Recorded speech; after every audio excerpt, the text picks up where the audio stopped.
राधा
संत हरि भक्तन की, श्री वृंदावन धाम की, सद्गुरुदेव भगवान की।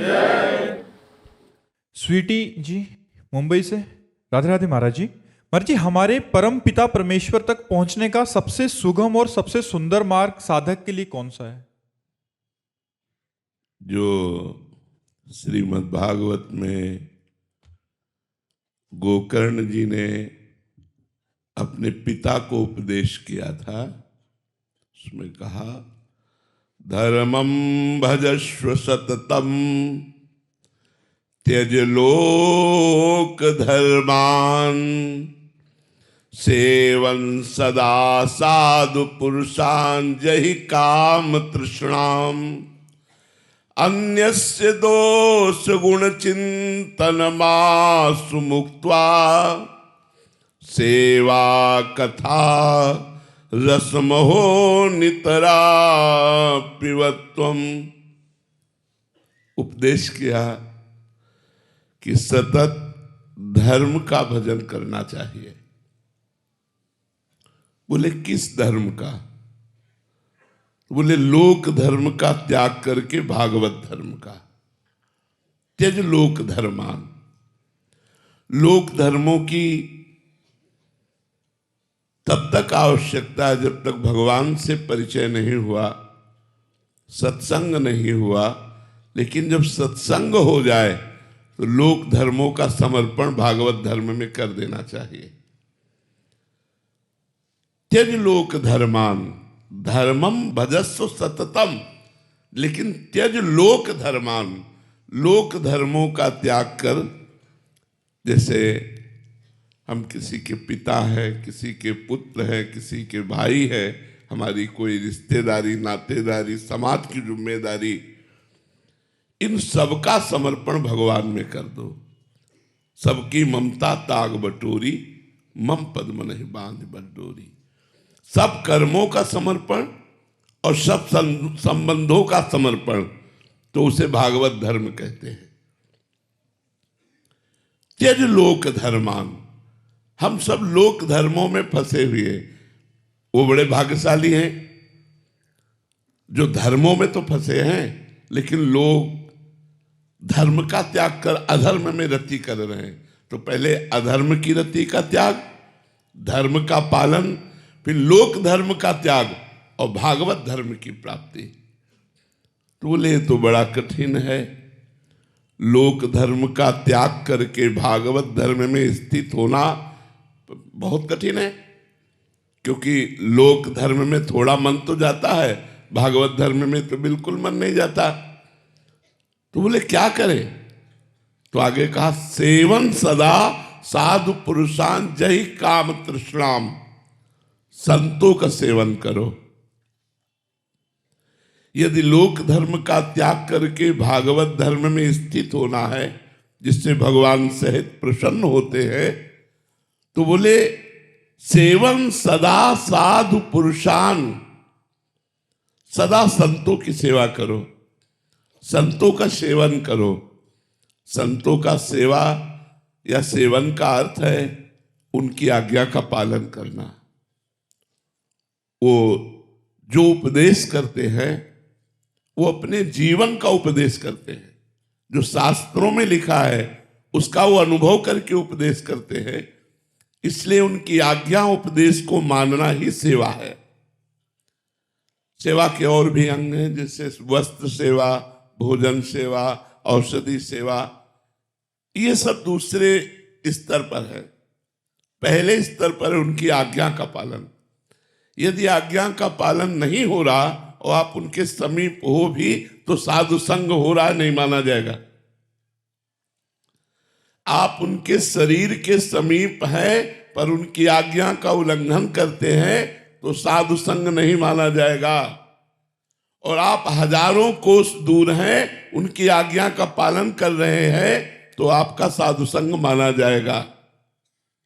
तो साधु संग का मतलब है संत महापुरुषों की आज्ञा का पालन। तो संतों की आज्ञा का पालन साधारण नहीं है। देवर्षि नारद जी ने लिखा, महत् संगस्तु दुर्लभो, फिर अगम्यो, फिर अमोघश्च। पहले तो महान संत पुरुषों का मिलना ही कठिन है, अगर मिल जाए तो निर्वाह करना कठिन है। क्यों? निर्वाह करने में क्या परेशानी है?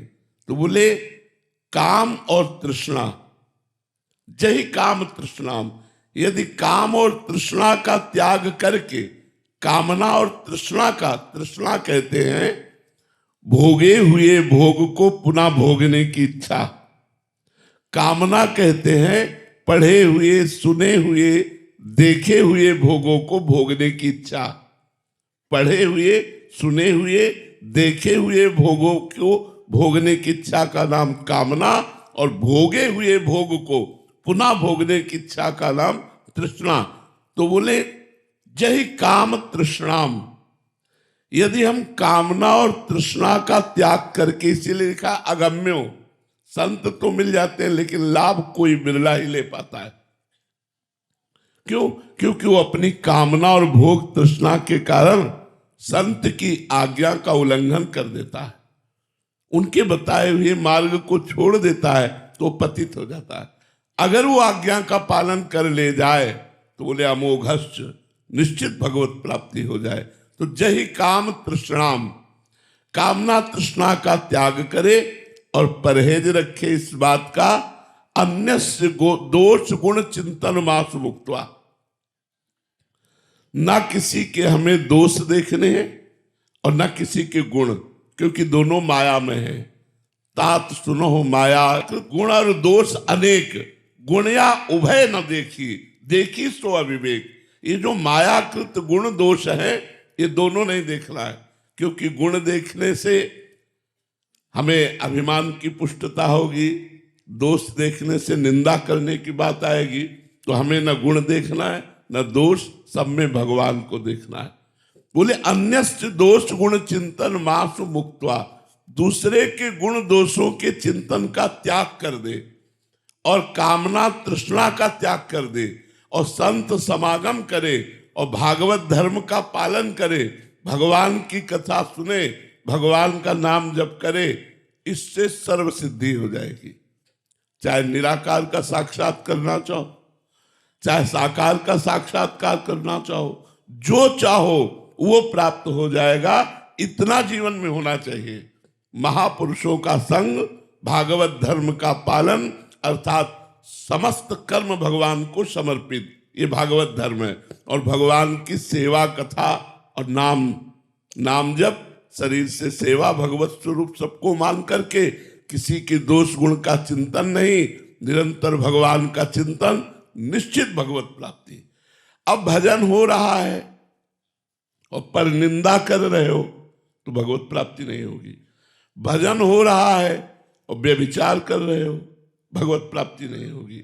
इसलिए अन्यस्य दोष गुण चिंतन मास मुक्त्वा, और जहि काम तृष्णाम, कामना और तृष्णा का त्याग, और दूसरे के गुण दोषों का त्याग कर दोगे तो जो भजन करोगे वो भगवत प्राप्ति के योग्य आपको बनाता जाएगा। इसलिए सबसे सरल साधन संतों का संग।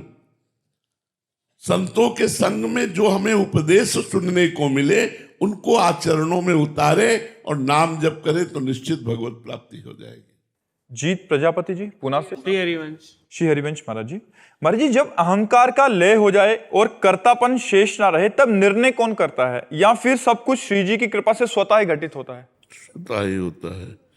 बुद्धि निर्णय करना बंद थोड़ी बंद कर देती। निर्णय करना अहंकार का कार्य थोड़ी है। निर्णय करना बुद्धि का कार्य है। संकल्प विकल्प करना मन का कार्य है। चिंतन करना चित्त का कार्य है। और क्रिया को स्वीकार करना अहंकार का कार्य है।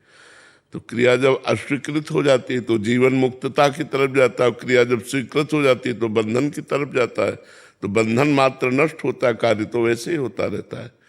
जैसे इनके हृदय में कार्य हो रहा है तो आपको क्या, तो ऐसे इस हृदय में कार्य हो रहा है आपको क्या। आप आत्मस्वरूप है, आप देह थोड़ी है। तो देह भाव से आप करता है और स्वरूप भाव से आप करता है। तो बुद्धि का कार्य निर्णय करना, अहंकार का कार्य थोड़ी निर्णय करना। निर्णय तो बुद्धि वैसे भी करती रहती है। स्वीकृति और अस्वीकृति ये अहंकार की बात है। तो अस्वीकृति कर देने से अहंकार लय को प्राप्त हो जाता है। स्वीकृति करने से अहंकार पुष्ट होता है। अहंकार पुष्ट होता है, जन्म मरण पुष्ट हो जाता है, दुख सुख पुष्ट हो जाता है। और जहाँ अहंकार नष्ट हुआ तो दुख सुख नष्ट हो गया, जन्म मरण नष्ट हो गया, वो जीवन मुक्त हो गया। पर ये कहने में बहुत सरल, बहुत कठिन है। अहंकार नष्ट करना बहुत कठिन है। शरीर में थोड़ी भी पीड़ा हो तो भजन नहीं सुहाई देता। जब शरीर में भयंकर पीड़ा हो और वैसे एक रस भजन चलता रहे, अहंकार गलित होना, कोई अपमान कर रहा है और आपका भजन वैसे ही चल रहा है, कोई निंदा कर रहा है, आपका भजन वैसे ही चल रहा है, तब अहंकार गलित होना बहुत कठिन होता है। अहंकार में ठेस पहुंचना बर्दाश्त नहीं होता, फिर उसको नष्ट हो जाना कैसे बर्दाश्त हो जाएगा। अहंकार खत्म तो जीवन मुक्त हो गया, जीवन ही खत्म, वो जीवन मुक्त हो गया। फिर उसको जो आनंद प्राप्त होता है वो अहंकारी अनुभव ही नहीं कर सकता, जो अहंकार रहित को आनंद प्राप्त होता है। पर अहंकार बिना साधना के नष्ट नहीं होता, और साधना अहंकार नष्ट करने वाली बिना गुरु कृपा के नहीं होती, और गुरु कृपा बिना भगवान की कृपा के नहीं होती। तो वैसे पूछा जाए तो भगवान की अपने ऊपर कृपा हो चुकी, मनुष्य शरीर मिला, संत समागम मिला, अब इसे धीरे धीरे नष्ट कर दे। नमिश जी पटियाला से। श्री हरिवंश प्यारे गुरु। राधे महाराज जी। गुरुदेव, मीरा जी और प्रहलाद जी जैसे विश्वेश भगवान के प्रिय भक्तजनों और संतजनों के जीवन में इतनी कठिनाई और इतना विरोध होते देखा गया है। महाराज जी, इतनी कठिनाई और इतना विरोध होने पर यह भक्तजनों और संतजनों के प्रारब्ध में होता है, या फिर भगवान स्वयं कृपा करके अपने भक्तजनों पे ऐसी परीक्षा लेते हैं? इनका प्रारब्ध नहीं होता है, भगवान की लीला होती है। जैसे भगवान की निज लीला होती है, ऐसे भगवान के निज जनों की लीला होती है। ये साधारण मनुष्यों में क्षमता नहीं है। जैसे एक दिया सलाई जलाई जाए, वैसे लगाई जाए तो यहाँ छाला पड़ जाएगा। और पूरी आग में धधकती हुई प्रहलाद जी को जलाया गया, एक रोम भी नहीं जला। तो वो भगवत स्वरूप है। जल में डुबाया गया, यहाँ थोड़ी देर सांस रोक ली जाए तो मर जाएंगे, मरे नहीं। जहरीली गैस के कुंड में बंद किया गया, सांपों के झुंड के बीच में छोड़ दिया गया, पर्वत के नीचे दबाया गया, मंत्रों द्वारा मारण का प्रयोग किया गया, कृत्या उत्पन्न की गई, कुछ नहीं। ये भगवान की लीला जैसे दिव्य होती है, ऐसे भक्तों की दिव्य लीलाएं होती हैं। हम लोग मानुषिक भक्त हैं, वो दिव्य भक्त हैं। जैसे नारद जी हैं, सनक सनंदन सनातन जी हैं, ये बड़े बड़े चैतन्य महाप्रभु हैं, हरिवंश महाप्रभु हैं, स्वामी हरिदास जी हैं, निम्बारकाचार्य जी हैं, वल्लभाचार्य जी, शंकराचार्य जी, ये सब बड़े महापुरुष भगवत स्वरूप है। तो इनकी भगवत स्वरूप लीलाएं होती हैं। अपनी तो नष्ट हो जाएगा शरीर, अस्त्रों से काटा जाए तो नष्ट हो जाएगा ना। प्रहलाद जी का अस्त्रों से काटा गया शरीर नष्ट नहीं हुआ। हाथी से दबाया गया तो एक हाथी से अगर दबाया तो पिच जय हो जाएगा, वहां कुछ नहीं हुआ। तो उनका दिव्य शरीर था। जो पंचभूतों से बना शरीर होता है वो पंचभूतों से नष्ट हो जाएगा, अग्नि से, जल से, वायु से, लेकिन जो दिव्य शरीर है वो इनसे नष्ट नहीं होगा। तो प्रहलाद जी का दिव्य शरीर हो गया था, मीरा जी का दिव्य शरीर हो गया था। भजन के प्रभाव से हलाहल विष कटोरा भर के पी गई और कुछ नहीं हुआ। तो पंचभूतों में विष का असर होता है, दिव्य में थोड़ी होता है। तो मीरा जी का हृदय दिव्य गिरधर स्वरूप हो गया, तो उस पर विष का भी प्रभाव नहीं पड़ा। नरसिंह मेहता जी, कबीर दास जी, ये सब बड़े बड़े सिद्ध संत हुए। सिद्ध मतलब पंचभूतों से ऊपर उठ चुके, तो उनके शरीर पर भी पंचभूतों का प्रभाव नहीं पड़ता।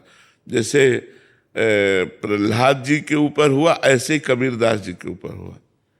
चिघाड़ते हुए मदिरा पिलाकर हाथी को ऊपर चढ़ाने की आग पे बैठाल दिया गया कबीरदास जी को, कुछ फर्क नहीं पड़ा।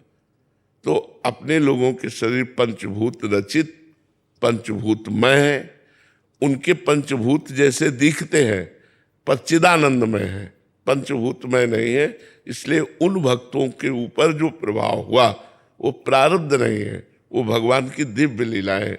जैसे भगवान की दिव्य लीला काली दह में कूदना, तो भगवान का प्रारब्ध थोड़ी है कि काली दह में कूद रहे और सांप उन्हें लपेट रहा है, ये उनकी लीला है। ऐसे भक्त लीला होती है, भगवान की लीला और भक्त लीला। और जो भक्ति साधना के द्वारा अपने लोग करते हैं, ये जब सिद्ध हो जाएंगे तो उसी कोटि के हो जाएंगे। पर वहां तक पहुंचने तक अगर पहले छेड़ दिया जाए तो नष्ट हो जाएगा शरीर। जब सिद्ध हो जाते हैं तो कोई फर्क नहीं पड़ता है, फिर वो भगवत स्वरूप हो जाते हैं, उनमें दिव्यता आ जाती है। जैसे जो सिद्ध संत हो गए, एक ही समय में कई जगह देखे गए, कई जगह देखे गए कि ये तो वहां भी थे, वहां भी थे, वहां। तो अब उनका पंचभूत शरीर तो एक ही जगह रह सकता है, अब शरीर दिव्य हो गया तो कई जगह दिखाई दिए। एक बाबा रहते थे, नागा बाबा, वो बच्चों के साथ खेलते रहते थे, ऐसे नंग धड़ंग रहते थे, वो हष्ट पुष्ट शरीर। तो कुछ उद्दंड जवानों ने, मतलब मानसिकता जो उनकी गिरी हुई थी, तो एक वैश्या को तय किया और कहा बाबा को आप परेशान करना। तो बच्चों के साथ खेलते हुए बाबा को कमरे में ले गए, बच्चों को निकाल दिया और वैश्या को बंद कर दिया। थोड़ी देर में वैश्या की चीखने की आवाज आने लगी, तो दरवाजा खोला गया तो देखा गया पीली वाली ततैया ना सैकड़ों वैश्या के ऊपर चपके, बाबा आ ही नहीं हुआ। बाबा गांव के किनारे बच्चों के साथ खेल रहे, तो वो दिव्य हो गया ना शरीर। पंचभूत शरीर तो नहीं क्रॉस कर सकता दीवाल को, लेकिन दिव्य शरीर क्रॉस करके दीवार से वो बाहर हो गए। और वहां उनकी लीला, वैश्या को सोचना चाहिए था कि हमको तय किया जा रहा है एक संत को गिराने के लिए, तो उसको दंड मिला। सैकड़ों ततैया पीली वाली जो बड़ी होती है वो सब चिपकी, वो चीख रही थी वो। तो जो भजन करते हैं, भजन करते करते उनका शरीर दिव्य हो जाता है। फिर उनके साथ जो भगवान लीला करते हैं, वो ये दिखाने के लिए कि मेरे भक्त में इतनी क्षमता, इतनी सामर्थ्य होती है। वो प्रारब्ध नहीं होता, ऐसा प्रारब्ध नहीं होता। महाराज जी, कोई ऐसी प्रक्रिया भी है जिससे आपका सारा कष्ट इधर ट्रांसफर हो जाए, आप स्वस्थ हो? ऐसी कोई प्रक्रिया नहीं।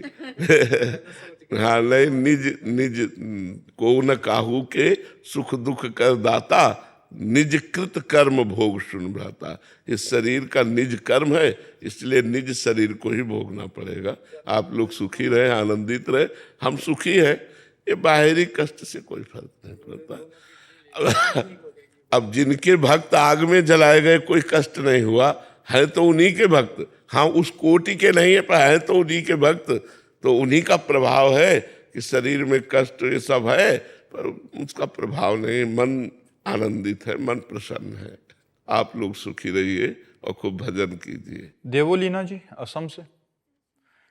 श्री हरिवंश महाराज जी, महाराज जी भगवान तो हमारे मन को, भूत को, वर्तमान को और भविष्य सब कुछ जानते हैं, फिर भक्ति की परीक्षा भगवान क्यों लेते हैं? इसका कोई आध्यात्मिक भाव है? हाँ, परीक्षा का तात्पर्य होता है परिपक्व करना। परीक्षा का तात्पर्य परिपक्व करना होता है। जैसे आप 4 क्लास में पढ़ रहे हैं तो मास्टर ने तो आपको पढ़ाया ही है, पर आपका बौद्धिक स्तर और प्रवीण हो, आप 5 क्लास में पहुंचे, आप 6 क्लास में पहुंचे, तो क्लास तभी आप पार कर सकते हैं, 4 क्लास से 5 तक पहुंच सकते हैं जब आप प्रश्नों का उत्तर दे दें। ऐसे ही आध्यात्मिक प्रश्न रखे गए हैं, वो परीक्षा नहीं है, वो आध्यात्मिक प्रश्न रखे गए हैं कि यदि आप इन प्रश्नों को पास कर गए तो आप जीवन मुक्त हो गए, आप महान बन गए। तो महानता की पुष्टता जगत को दिखाने के लिए वो प्रश्न किए जाते हैं। भगवान परीक्षा नहीं लेते। भगवान को जानकारी थोड़ी लेनी कि आप किस कोटि के भक्त हो, ये आपको जानकारी देनी कि आप किस कोटि के भक्त हैं। और वो जानकारी तभी होगी जब आप उन प्रश्नों के उत्तर दे देंगे। यार गजब है, इतना होने पर भी ऐसा, तो जय हो भगवान के भक्त की जय हो, तभी तो जय होती है। अगर विक्रम राणा मीरा जी को न सताता तो साधारण नारी और मीरा जी में क्या अंतर देख पाते आप? मीरा जी नाम सुनते ही हृदय भराता, अरे भाई मीरा जी तो भगवान की, इतना कष्ट देने पर भी गिरधर के प्रेम में नाचते, अरे भाई मीरा जी। तो भगवान परीक्षा नहीं ले रहे, भगवान उन प्रश्नों को पास करवा रहे हैं। जो प्रश्न आध्यात्मिक रखे गए हैं कि इस प्रश्नों का अगर आपने उत्तर दे दिया तो आप मीरा जैसे भक्त बन गए, आप प्रहलाद जैसे भक्त बन गए। तो नीचे से ऊपर तक प्रश्न है। देखो, अब कह दिया जाए कि ये प्रक्रिया क्यों रखी जाए, तो जनरल भी वही प्रक्रिया रखी गई है। आप डिग्री में ऐसे थोड़ी पहुंच जाएंगे, क्लास बाई क्लास पहुंचेंगे। अगर ऐसे ही बिना प्रश्न के डिग्री में पहुंचा दिया जाए तो वो गलत होता है। एक टीचर है जो पढ़कर पास होकर टीचर बना है, और एक घूस देकर टीचर बना है, तो फेल टीचर है, पास टीचर थोड़ी। और जो पढ़ करके हुआ है उसको हर क्लास के सब्जेक्ट का ज्ञान है। ऐसे ही भगवान, भक्त को महान कहा गया है। भक्त का संबंध भगवान से है कि भगवान का निज जन है, तो उसमें प्रश्न होगा। आप प्रश्न में उत्तर दीजिए और निज पार्षद बनिए। अब जैसे सब कोई कमांडो थोड़ी बन जाता है, कमांडो सब कोई थोड़ी बन जाएगा। कमांडो का मतलब चुटकी बजाते ही गोली मार दिया, गोली लगने वाले को पता नहीं चला कि गोली लग गई। इतनी शीघ्रता, इतनी स्पष्ट, इतनी दृष्टि में बिल्कुल सावधानी। जो अंगरक्षक बनाए जाते हैं वो बहुत सावधान रहते हैं। तुम्हारी दृष्टि में काला चश्मा लगाए, वस्तुतः उनकी नेत्र चल रहे, चारों तरफ चल रहे, जरा सी हरकत पे गोली मार देंगे। तो वो कमांडो क्यों बने? क्योंकि उनमें योग्यता देखी गई। ऐसे ही हम भक्तों का गीत गाते हैं, भगवान के चरित्र से भी बढ़ करके पूजनीय भक्तों के चरित्र को मानते हैं। क्यों? क्योंकि प्रश्नों का उत्तर देकर पहुंच चुके। चलते तो लाखों हैं, लेकिन लाखों लोग थोड़ी भक्त बन जाते हैं, कोई बिरला बनता है। जैसे आर्मी के लिए लाखों लड़के तैयार हुए, लाखों में 1000 तैयार होंगे, बकाया तो सब रिजेक्ट हो जाएंगे। तो ऐसे रिजेक्ट भी होते हैं, ऐसा नहीं कि रिजेक्ट नहीं होते, रिजेक्ट हो जाते। कंचन कामिनी कीर्ति में खेलो, रिजेक्ट हो गए। अब भगवान के साथ नहीं खेल सकते, भगवान के साथ वही खेल सकते हैं जो इस खेल से के प्रश्नों से क्रॉस कर गए, नहीं तो फिर यही फंस जाता है। जी वैशाली जी बेंगलोर से। राधे राधे महाराज जी। महाराज जी, क्या हमें संत और साधक में भेद करना चाहिए? कैसे जाने कौन संत है कौन साधक है? वैसे हमें तो चाहिए कि साधक और असाधक, पापी और पुण्यात्मा, संत और असंत, सब में भगवान देखना चाहिए। हाँ, ऐसे हमारी बुद्धि दूषित हो जाएगी। यदि हम किसी में कमी देखेंगे और किसी में अधिकता देखेंगे तो हमारी दृष्टि का बैलेंस बिगड़ जाएगा। अगर बैलेंस बनाना है, मतलब निर्दोष दृष्टि रखनी है, तो सब में भगवान को देखना है कि ये पापाचरण कर रहा है पर इसमें भगवान विराजमान है। ये क्रूरा अपिपापिनो न च सताम संभास्य दृश्यास्य सर्वान वस्तुतया निरीक्ष परम स्वाराध्य बुद्धिर्मम। जो क्रूर हैं, पापी हैं, दुष्ट हैं, उसमें भी भगवान विराजमान है। हम सब में भगवान देखें, साधक में भी भगवान देखें, सिद्ध में भी भगवान देखें, पापी में भी भगवान देखें, पुण्यात्मा में भी भगवान देखें, तो हमारी दृष्टि ठीक हो जाएगी। अगर हम ये पहचान शुरू किए ये तो संत, तो आप किसी को भी संत नहीं देख पाएंगे, क्योंकि आपका जो नापने का थर्मामीटर है वो प्राकृतिक है, तो आप प्राकृतिक कैसे जान पाओगे? अब उनकी बाह्य चेष्टाओं से हम उनको नहीं पहचान सकते। बाह्य चेष्टाएं अवधूत और बालवत हो गई, बालकों जैसी हो गई। अब उनकी चेष्टा प्रकृति के अंतर्गत नहीं, परमात्मा स्वरूप है, और हमारी बुद्धि प्रकृति के अंतर्गत है। तो प्रकृति के अंतर्गत थर्मामीटर से प्रकृति से अतीत महापुरुषों को हम कैसे पहचान सकते हैं? इसलिए हम सबको भगवत स्वरूप से प्रणाम करें और अपनी बुद्धि को शुद्ध रखें, अपने नेत्रों को पवित्र रखें। मधुसूदन जी मुंबई से। राधे राधे महाराज जी। महाराज जी, इस संसार में सबसे बड़ा दुख क्या है और सबसे बड़ा सुख क्या है? सबसे बड़ा दुख मूर्खता है और सबसे बड़ा सुख विवेक है। समझ पाए? सबसे बड़ा दुख मूर्खता है, अविवेक, और सबसे बड़ा सुख विवेक है। तब लग कुशल न जीव कहूं, सपने हो मन विश्राम, जब लग भजत न राम कहूं, शोक धाम तजी काम। अगर भगवान से नहीं जुड़े तो अविवेकी ही तो रहे, मूर्ख ही तो रहे, अपने जीवन की श्वासें व्यर्थ नष्ट कर दी। तो चाहे कोई इंद्र के समान धनी हो, त्रिभुवनपति, और भगवान से विमुख है, अज्ञान युक्त है, तो वो दुखी है। एक अप्सरा स्वर्ग की उतर आवे तो ऋषि मुनियों के मन चलायमान हो जाए। ऐसी अप्सराओं का स्वामी इंद्र अहिल्या जी के साथ गलत आचरण के लिए तो मूर्ख है कि नहीं है? मूर्ख। त्रिभुवनपति होकर के भी मूर्ख है। हुआ कि नहीं मूर्खता? एक ब्रह्म ऋषि की, एक महर्षि की पत्नी के प्रति गलत भाव करना, इसीलिए श्राप दिया जाते हैं शरीर में 1000 भाग हो जाए, 1000 नेत्र, शास्त्र नेत्रधारी कहा गया, और बाद में रामावतार में वही नेत्र बने जाके। तो हम ये कहना चाहते हैं कि हम तुम तो मनुष्य हैं। देवराज इंद्र भी यदि भगवान से विमुख होकर विचार करने लगे तो सबसे बड़ा दुख मूर्खता है। फंस गए दुख में, श्राप दे दिया गौतम ऋषि ने। तो दुख का मूल, सबसे बड़ा दुख अज्ञान, मूर्खता। एक साधारण उदाहरण में बता रहे। 2 पंडित बैठे हुए थे, तो एक भगत आए और बोले चलो निमंत्रण प्रसाद पालो। तो भूखे थे, उन्होंने कहा यार ये तो बहुत अच्छा हुआ। दोनों गए, प्रसाद पाए, तो 11-11 रुपया दक्षिणा दी भगत ने। अब दोनों दरवाजे से निकले तो भगत ने दोनों के चेहरे देखे, तो एक प्रसन्न थे और एक दुखी थे। जो प्रसन्न थे उनसे पूछा आप खुश क्यों हो? बोले आज भोजन का भी ठिकाना नहीं था, तो भोजन भी मिला, 11 रुपया मिले, इसलिए खुश है। दूसरे से पूछा तुम दुखी क्यों हो? बोले हमने सोचा चाहत कोई जजमान मिलेगा, 51 रुपया देगा, तुमने 11 दिया, 40 का घाटा हो गया, इसलिए मैं दुखी हूं। अब आप बताइए दुख का कारण क्या है? मूर्खता। अगर आप विवेकवान हैं तो आप गरीबी में बड़े सुख से रह लेंगे, रोग होते हुए भी बड़े सुख से जी लेंगे। और मूर्ख हैं तो अरबपति होते हुए भी सुसाइड की बात आ जाएगी। ये संसार ऐसा है कि इसमें सुख कुछ है ही नहीं, दुखालयम है। तो अब तुम्हें कोई संसार की वस्तु तो बता नहीं सकते। देवराज इंद्र पद की भी बात बता दी कि अगर भगवान से विमुख है तो उस समय वो भी मूर्ख है और उनके द्वारा मूर्खता हो गई। तो सबसे बड़ा दुख, दुख का कारण अज्ञान, अज्ञान को ही मूर्खता कहते हैं। और सुख, सबसे बड़ा सुख विवेक, विवेकवान शांत।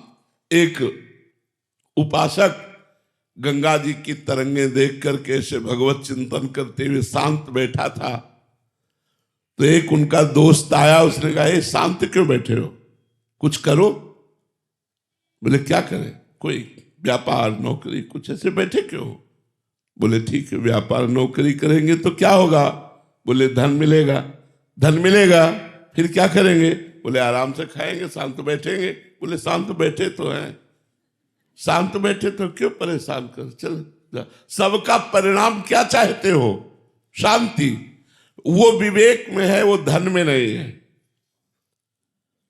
अगर धन से किसी को शांति हो तो एक अंक बोल दो कि मुझे इतना चाहिए, और फिर आप देखो कि उस अंक की प्राप्ति वाले कितने लोग हैं जो अशांत है।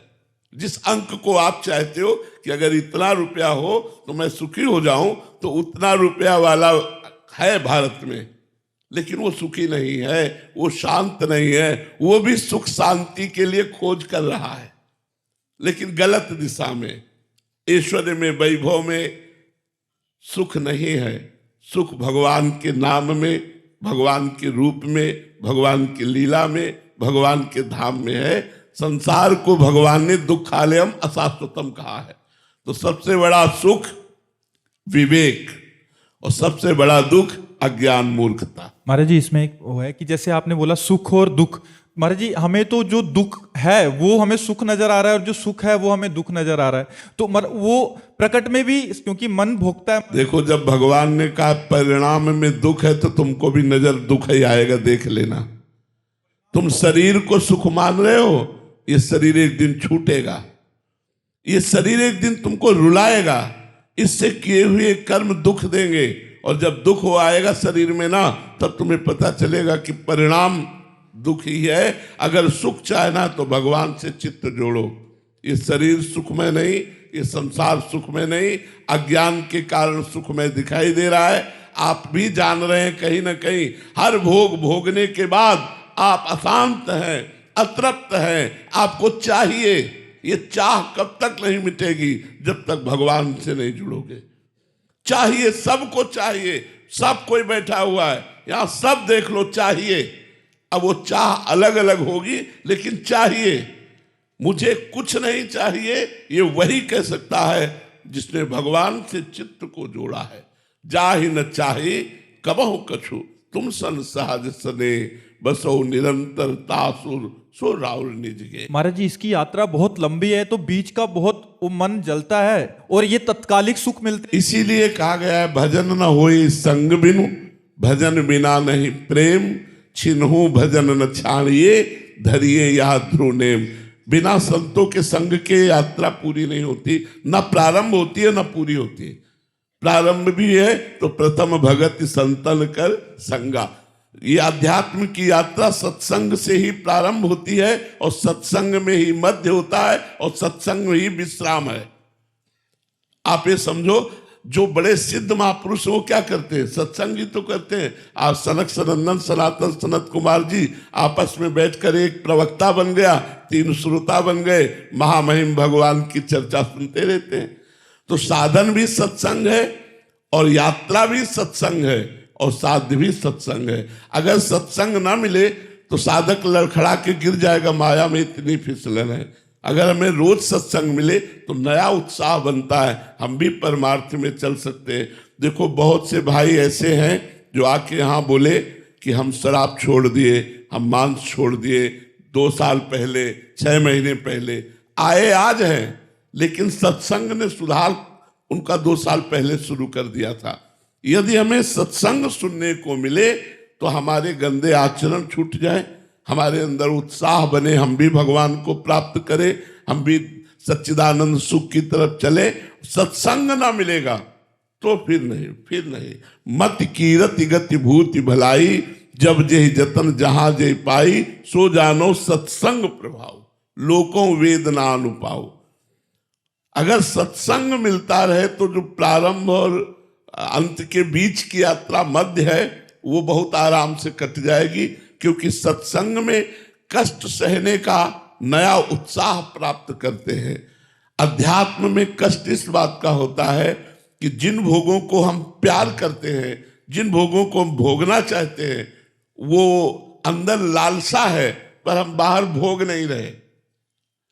अध्यात्म में सबसे बड़ी बात यह है, आपके अंदर लालसा है और आपने भोग लिए तो आपका मन थोड़ी देर के लिए शांति दिखाएगा, लेकिन जब आपके अंदर लालसा है आप भोग नहीं भोगेंगे तो आपको व्यथित करेगा, आपको जलाएगा।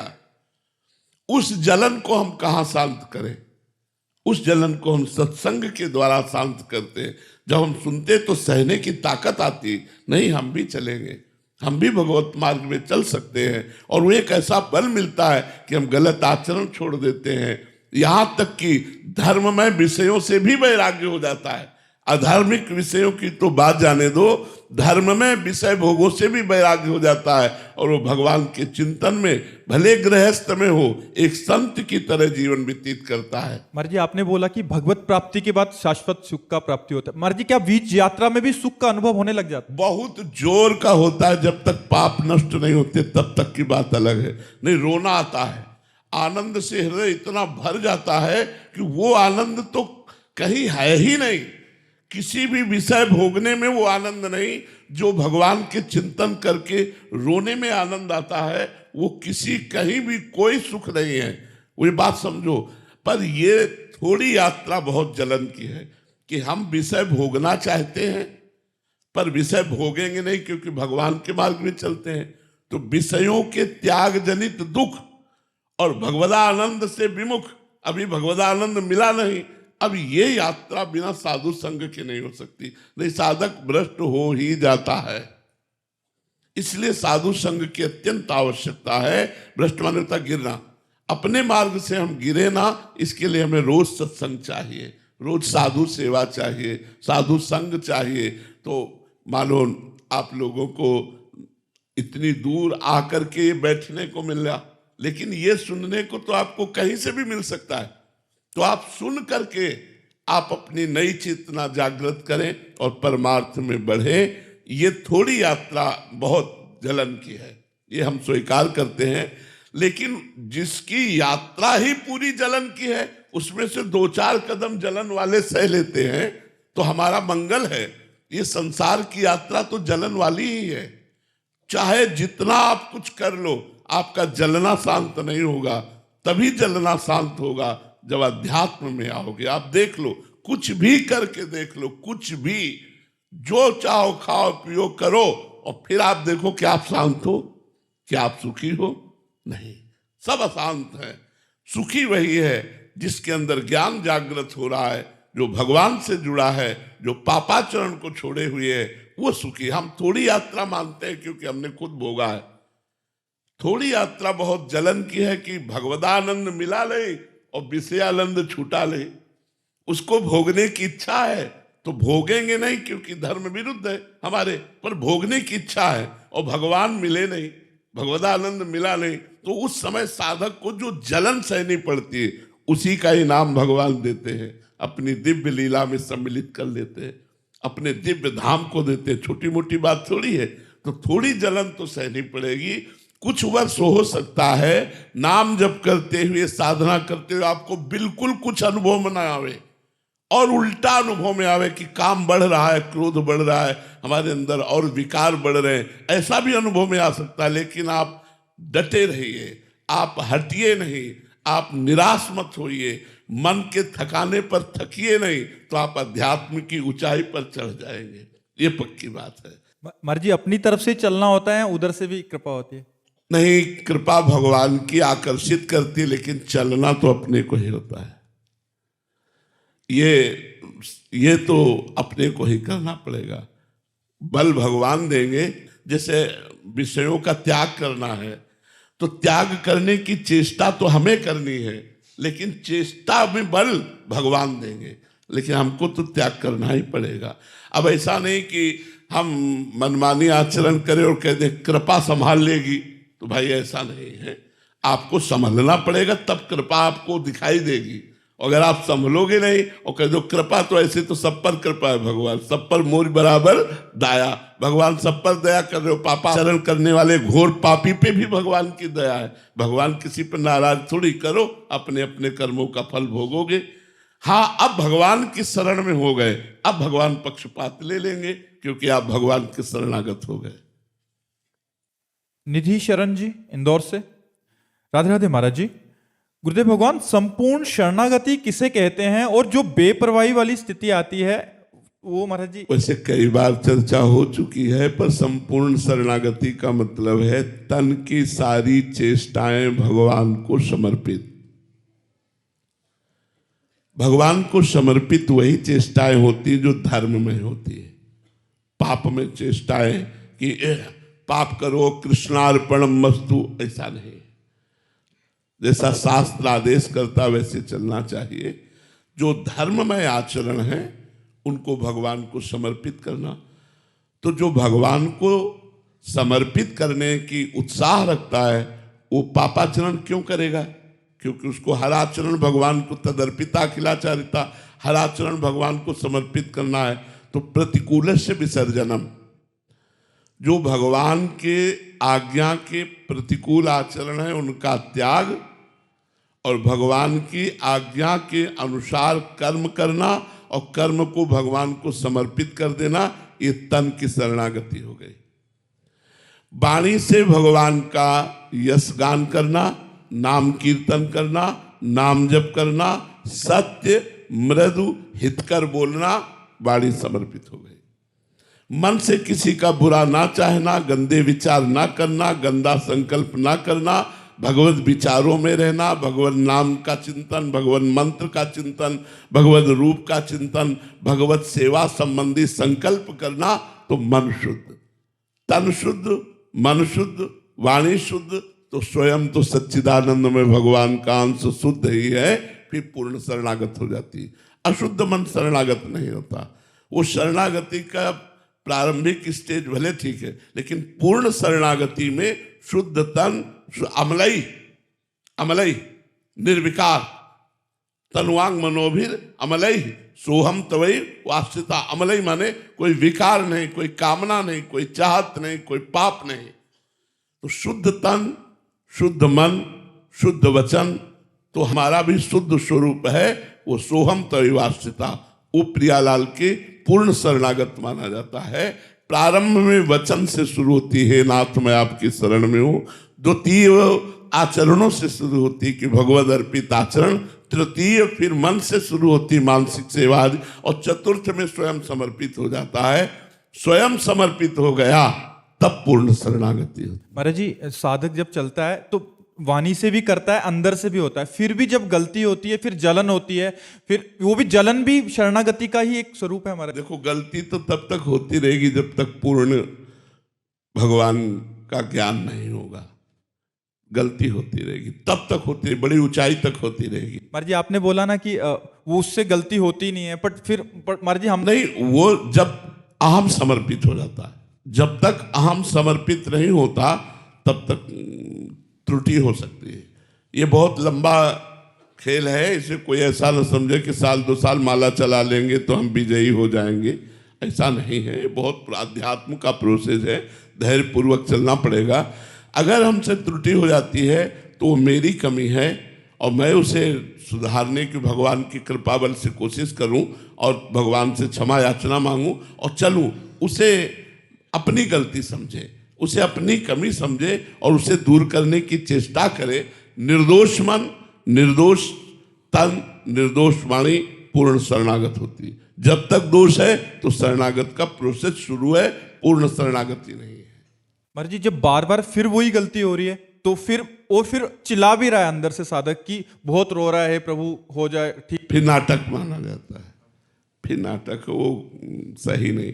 एक बार जब हमें दुख हुआ कि हमसे गलती हो गई, तो हमसे दोबारा गलती नहीं होनी चाहिए। दोबारा अगर कहीं बाई चांस हो भी जाए तो तिबारा नहीं होनी चाहिए। बहुत फिसलन वाला मार्ग है, इसमें गलती कोई खास बात नहीं है, पर दोबारा नहीं होनी चाहिए। बार बार करने वाला तो फिर वो गलत नहीं, वो नाटक करता है गलती मानने का, वो गलती वास्तविक माना नहीं, क्योंकि बार बार वही कर रहा हो, कह रहा मैं सॉरी, तो ये नहीं माना जाएगा। बार बार नहीं माना जाएगा, एक बार मान लिया, दोबारा मान लिया, लेकिन फिर बार बार नहीं माना जाएगा।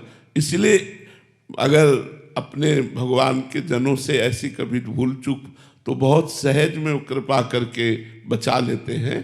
भगवान पुनः उसका मार्ग पुष्ट करते, क्योंकि ये मार्ग तो अविनाशी है। जितना भजन किया वो तो कभी नष्ट होने वाला नहीं, कुछ भी हो जाए। अगर हमसे पाप बना, कोई अपराध बना, तो उसको बीच में दंड देकर भुगताया जाएगा और फिर आगे बढ़ाया जाएगा। उसके भजन का नाश तो हो नहीं सकता।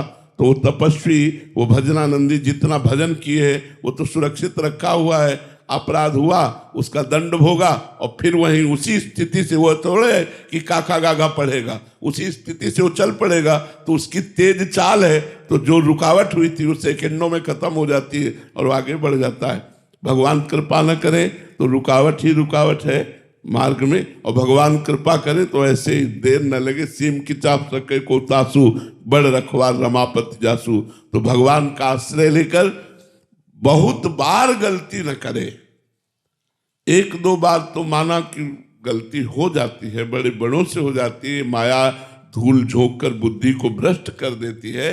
लेकिन बार बार अगर ऐसा महाराज जी बार बार होगी तो फिर उसका नहीं, बार बार तो ठाकुर जी की तरफ से क्या होगा फिर विधान? दुर्गति, दुर्गति। आपने एक बार बोला था कि फिर ऐसी बेइज्जती कराएंगे। हाँ, वो अगर मतलब उनकी दृष्टि पड़ गई कि अब सुधारना ही है, तो फिर ऐसा सुधारेंगे कि तुम उस गली में नहीं जाओगे। हाँ, इतना फिर पिटवा देंगे कि होश ठीक हो जाएगी कि हे भगवान मैं आपका हूं। तो उसका कहेंगे हम देखो देखते हैं अभी। महाराज जी एक और चीज, साधक जैसे वचन से शरणागति मान लिया कि मैं आपकी शरण में, और अंदर से भी मान रहा है। एक ये भक्त है, एक है जो सिद्धावस्था तक पहुंच गया, मतलब काफी आगे तक हो गया। तो दोनों को प्रभु समान स्वीकार करते हैं महाराज जी? एक जो आज आया है, एक जो नहीं, भगवान का प्यार में भेद होगा। देखो, वैसे भगवान सर्वांतर्यामी समदर्शी हैं, लेकिन भक्त में पक्षपात होता है। तो हमारा जैसे समर्पण नहीं है तो हम भगवान के आश्रित हैं, समर्पण की तरफ हम बढ़ रहे हैं भगवान का सहारा लेकर के। तो भगवान का प्यार दुलार तो उस पर है, लेकिन जो समर्पित होकर प्यार दुलार कर रहा है उसके अधीन है भगवान। उसकी समानता ये नहीं कि दोनों का एक समान, ऐसा नहीं, उसके अधीन है भगवान। जैसे मान लो गुरुजन है, तो वो भजन जो कर रहे हैं वो भगवान अधीन है, उनके प्रिया प्रीतम अधीन है, और हम प्रिया प्रीतम की अधीनता चाहते हैं। तो उनकी कृपा हमें धीरे धीरे ले जाएगी। लेकिन वहाँ ये प्रश्न नहीं है, वहाँ प्रिया प्रीतम अधीन है। वो भावे मोहि जोई, सोई सोई करें प्यारे। जो सिद्ध अवस्था है, भावे मोहि जोई, सोई सोई करें प्यारे। और जो साधक अवस्था है उसमें है कि जोई जोई प्यारो करे, सोई मोहि भावे। जैसे प्यारे मुझे जे जो राखत हो, त्यो त्यो रहियत हो हरि। तो अंतर तो प्यार में वो अनुभव करेगा, भगवान का विशेष प्यार का अनुभव विशेष शरणागत करता है। मर्जी तो डायरेक्ट प्रभु की शरणागति लें या गुरु की शरणागति ले लें पहले? एक ही बात है। देखो, निष्ठाएं 100-200 नहीं होती, निष्ठा एक होती। जैसे हम सब भक्ति करते हैं लेकिन किसी में नाम निष्ठा है, सब भक्ति करते हैं लेकिन किसी में गुरु निष्ठा है, किसी में इष्ट निष्ठा है, किसी में धाम निष्ठा है, किसी में संत निष्ठा है, किसी में चरणामृत निष्ठा है। अलग अलग निष्ठा, 100-200 निष्ठाएं एक साथ नहीं होंगी, एक ही निष्ठा उतरेगी। अगर धाम निष्ठा है तो सब कुछ करता हुआ प्रधानता धाम की रहेगी, नाम निष्ठा है तो सब कुछ करता हुआ प्रधानता नाम की रहेगी। अलग अलग निष्ठा जागृत होती है। तो गुरु निष्ठा, इष्ट निष्ठा, धाम निष्ठा, नाम निष्ठा, ये सब एक ही समर्पण है। रिया जी जोधपुर से, राधे राधे महाराज जी। महाराज जी सच्चा वैराग्य क्या है? संसार छोड़ना या मन की आसक्ति छोड़ना? मन की आसक्ति छोड़ना।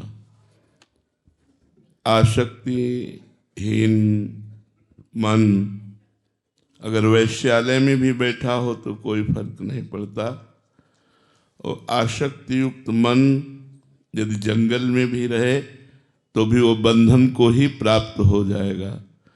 जैसे भगवान ऋषभदेव जी के 100 पुत्रों में सर्वश्रेष्ठ राजर्षि भरत जी महाराज अपने परिवार को, राजमहल को संपूर्ण राज्य को वैराग्य के द्वारा त्याग किया, पर मन की आसक्ति का त्याग नहीं हुआ। तो एक दिन एक हिरन के बच्चे की रक्षा के लिए उसे उठाया और उसे अपने कुटिया ले आए, और सारी मन की आसक्ति उस हिरन के बच्चे में लग गई। तो अगला जन्म उनका हिरन का हुआ। ये भागवत में, श्रीमद् भागवत महापुराण में इसका वर्णन है। तो वैराग्य, इनसे बड़ा कौन वैरागी होगा जिन्होंने चक्रवर्ती सम्राट पद, रानियां, पुत्र, महल सब छोड़ दिया, परम पावन गंडकी नदी के किनारे भगवान की प्राप्ति के लिए भजन कर रहे थे, तपस्या कर रहे, लेकिन मन की आसक्ति नहीं गई तो हिरन में हो गई आसक्ति। तो मन की आसक्ति का त्याग होना ही सच्चा वैराग्य है, ना कि बाहरी। बाहरी हम बहुत से ऐसे उदाहरण अपने सहित देखे हैं, अपने सहित, कि वैराग्य की चरम अवस्था को जो तुम देख लो तो तुम कहोगे कि इसे ही वैराग्य कहते हैं। यमुना का किनारा, गंगा का किनारा, वस्त्र रहित रहना, दिगंबर रहना, कई कई दिन भूखे रहना, लेकिन अगर मन में आसक्ति का थोड़ा भी लेश है, जैसे चिंगारी, तो ज्वाला बनते देर नहीं लगती, ऐसा लगता है कि मैंने मिटा दिया, लेकिन वो चिंगारी बनी रही, और चिंगारी को फूस मिला तो ज्वाला बनने में देर नहीं लगी। तो मन की अगर थोड़ी भी आसक्ति, थोड़ी भी कहीं संसार में किसी भी भोग में, किसी भी सुख में है, तो बाहरी वैराग्य धारण करने पर भी अंदर से उसे कमजोर कर देगी, तोड़ देगी, वो उसको अनासक्ति से आसक्ति में बदल देगी। और अंदर का वैराग्य, चक्रवर्ती सम्राट महाराज अम्बरीश ना तो राज्य छोड़ा, न राज्य महल छोड़ा, न राजरानियां छोड़ी, लेकिन सब कुछ छोड़कर उसी महल में अनासक्त होकर रहते थे, जिनकी सुरक्षा के लिए भगवान का परम पावन सुदर्शन चक्र रहता था। इसलिए बाहरी वैराग्य का भी महत्व है साधक के लिए, पर वो पूर्णता नहीं है। पूर्णता आंतरिक त्याग का नाम है, आंतरिक आसक्ति नहीं है। और बाजार में बैठा हुआ तो समाधिस्थ है। अगर आंतरिक आसक्ति का त्याग नहीं हुआ तो गुफा में बैठा हुआ भी विषयासक्त है। हम बाहरी वैराग्य की तुलना में गुफा वाले को श्रेष्ठ कह सकते हैं। कोई यमुना किनारे रहता है, वो गंगा किनारे रहता है, वो हिमालय की गुफा में रहता है, लेकिन एक अनासक्त घर में रहते हुए भी उस ऊंचाई को छू लेगा जो एक बाहरी वैराग्य धारण किए हुए अंदर से आसक्ति रखने वाला कभी नहीं प्राप्त कर सकता। तो खास बात है, सावई मनः कृष्ण पदारविंदयो, मन का भगवान के चरणों में लग जाना, अन्यत्र सबसे लगाव हटाकर एकमात्र प्रभु में लगाव लग गया तो आप गृहस्थ में रहते हुए भी संत हैं। भगवान श्री राम विभीषण जी को संत कहते हैं। विभीषण जी ने बाहरी कोई वैराग्य नहीं धारण किया था, लेकिन अंदर से पूरे अनासक्त महावैरागी। रावण की राक्षसी पूरी लंका में रहते हुए भी ऐसा भगवान से आसक्ति कर ली कि भगवान देखते ही कह रहे, तुम सारीखे संत प्रिय मोरे, धरऊ देह नहीं आन निहोरे। तुम्हारे जैसे संतों के लिए मैं अवतार धारण करता हूं। विभीषण जी को जब रावण ने लात मारी तो विभीषण जी ने कहा, तुम पितु सरिस भले ही मोहि मारा, राम भजे हित नाथ तुम्हारा। तो भगवान देवाधिदेव महादेव शंकर जी बोल उठे, उमा संत कही है बड़ाई। भगवान शंकर भी संत कह रहे हैं और राम जी भी संत कह रहे हैं विभीषण को। तो विभीषण बाहरी पोशाक, रावण का भाई और प्रधानमंत्री, बाहरी पोशाक कोई ऐसी नहीं है, लेकिन आंतरिक अनासक्त महापुरुष है। केवल भगवान के चरणों की प्रीति उनके मन में बसती है, तो सब शास्त्रों का और सब संतों का जो एक मत है, मन का यदि संसार में लगाव है तो वो पूर्ण वैरागी नहीं है, बाहरी वैराग्य धारण किए हुए भी। और यदि मन संसार से अनासक्त होकर परमात्मा में लग गया है, प्रभु में लग गया है, तो धन्य है उसका वैराग्य, जिसका अनुराग प्रिया प्रीतम में है, जिसकी आसक्ति प्रिया प्रीतम में है। श्री राधा वल्लभ लाल की।